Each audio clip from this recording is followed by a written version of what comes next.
नमस्कार. आज आपण प्रसादाचा शिरा कसा तयार करावा हे पाहणार आहोत. तसं तर आपल्या सर्वांना माहिती आहे, प्रसादाच्या शिऱ्याचे माप हे सव्वा या प्रमाणात घेतात. मग ते सव्वा वाटी असो, सव्वा पावशेर असो किंवा सव्वा किलो असो.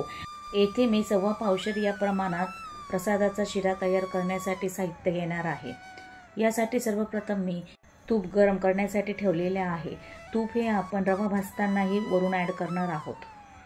आता सव्वा पावशेर या प्रमाणात मी रवा घेतलेला आहे.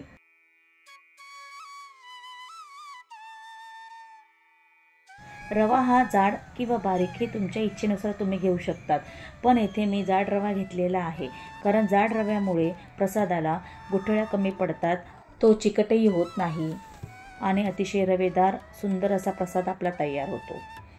रवा टाकून घेतल्यानंतर आता तो भाजायला सुरुवात केलेली आहे. दुसरीकडे मी ड्रायफ्रूट्स तळण्यासाठी तूप घेतलेले आहे. तूप गरम झाल्यानंतर यामध्ये मी मनुका तळून घेणार आहे.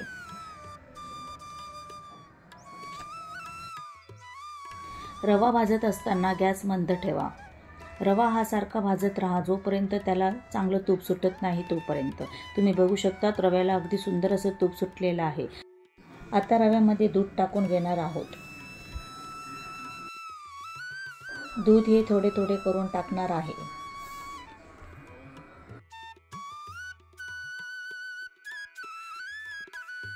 रव्यात दूध टाकून झाल्यानंतर तो व्यवस्थित एकत्र करत राहा, जेणेकरून त्याला थोड्याही गुठळ्या पडणार नाही. आता रव्यात साखर टाकण्यासाठी सव्वा पावशेर या प्रमाणात मी साखर घेतलेली आहे. रवा व्यवस्थित एकत्र झाल्यानंतर आता वरून आपण साखर टाकून घेणार आहोत. साखर टाकल्यानंतर परत एकदा रवा एकत्र करायला सुरुवात केलेली आहे.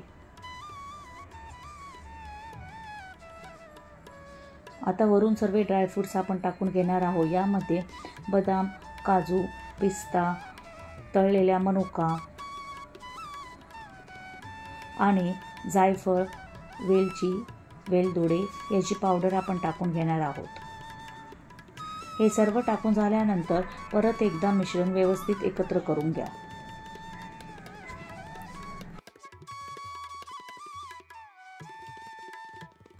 आता रव्यावर 5 मिनिटे मी झाकण ठेवणार आहे.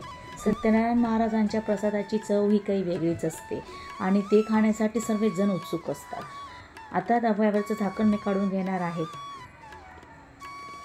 तुम्ही बघू शकता झाकण काढल्यानंतर रव्याला भरपूर असं तूप सुटलेलं आहे आणि संपूर्ण घरात खमंग असा सुवासही आलेला आहे. प्रसादाचा रवा मी एका भांड्यात काढून घेतलेला आहे. आता वरून मी यामध्ये थोड्या केळी टाकून घेणार आहे. केळी या ऑप्शनल आहेत, तुम्हाला हवे असेल तर तुम्ही यात टाकू शकतात. अशा प्रकारे आपला सत्यनारायण महाराजांचा प्रसाद हा तयार झालेला आहे. धन्यवाद.